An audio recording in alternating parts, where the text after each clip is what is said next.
Sami Lushtaku i sheh gratë, jo vetëm gratë e vetëvendosjes, sepse mënyra si Sami Lushtaku flet kundrejt grave të vetëvendosjes tregon se si i sheh ai edhe gratë e PD-s.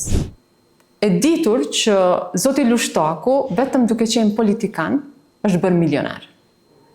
Pra ne kuptojmë plotësisht që një biznismen mund të fitoj, si me thënë, mund të jetë biznesi mirë dhe mund të pasurohet. Dhe nuk kemi asgjë kundër pasurimit të lehtëshëm.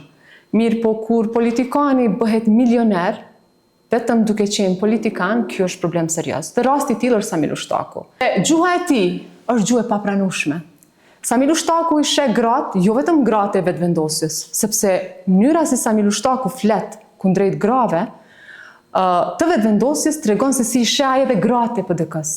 Por për këtë gjuhë nuk ishte dashur të ketë heshtje totale nga njerëzit e PD-s, nga gratë e PD-s, sepse nëse ai neve na sheh se është shumë e rëndë gjuha që ka përdorur ndaj grave të lëvizjes, është e papranueshme, është e paparë ndonjëherë, është tepërfyese, por ai sheh gratë si objekte që mundet mi kontrollu, ose si kafsh, që i di dhe i zgjidh kur do ai. Por e ka gabim Sami Lushtaku nëse mendon që gratë e vetëvendosjes ja kanë frikën.